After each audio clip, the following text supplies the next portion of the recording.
Assalamualaikum warahmatullahi wabarakatuh. Halo teman-teman, kembali lagi bersama saya Siti Kalsum dari Prodi D3 Teknologi Laboratorium Medis tingkat 1. Nah, pada video kali ini saya akan membahas mengenai anatomi telinga. Mari kita simak video saya berikut ini. Telinga adalah organ atau alat bantu dengar yang berperan dalam keseimbangan dan posisi tubuh. Telinga merupakan alat penerima gelombang suara atau gelombang udara, kemudian gelombang mekanik, dan diteruskan ke korteks pendengaran melalui saraf pendengaran. Telinga manusia menerima dan mentransmisikan gelombang bunyi ke otak, di mana bunyi tersebut akan dianalisa dan diinterpretasikan. Nah, telinga ini terdiri dari 3 bagian loh. Ada telinga luar, telinga tengah, dan telinga dalam. Di mana telinga luar terdapat organ yaitu daun telinga dan saluran telinga. Sedangkan pada telinga tengah terdapat tulang martil, tulang landasan, gendang telinga, dan tulang sanggurdi. Dan telinga bagian dalam terdapat saluran setengah lingkaran, saraf pendengaran, rumah siput atau korlea, dan yang terakhir adalah saluran eustachius.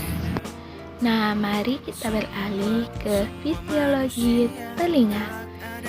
Contohnya, kita akan mengambil contoh ya, seperti bunyi suara yang dihasilkan dari trompet. Saat dimainkan, trompet membuat gelombang suara di udara. Lalu, bila telinga luar menangkap getaran yang kemudian menjalar ke saluran sempit yang kita sebut dengan saluran telinga. Nah, gelombang suara lalu mencapai gendang telinga yang biasa kita sebut dengan membran telinga.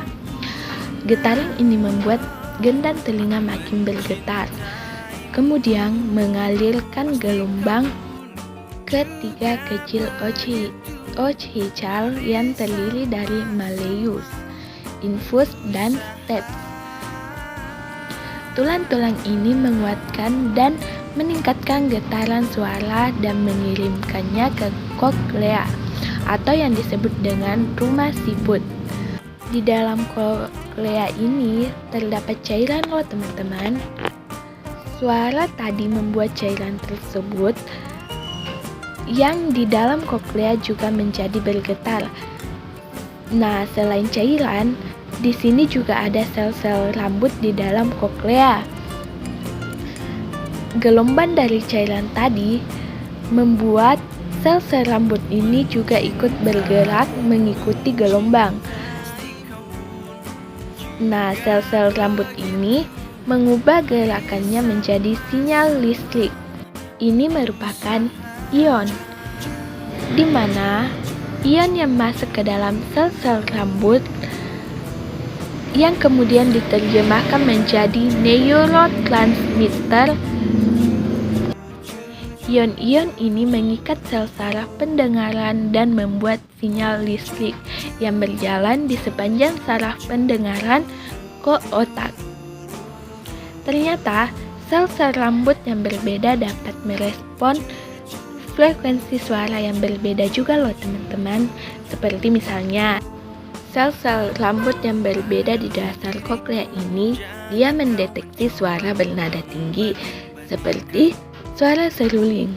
Sedangkan sel-sel rambut yang menuju bagian atas spiral mendeteksi secara progresif suara bernada rendah, dan di bagian paling atas ada puncak dari spiral sel.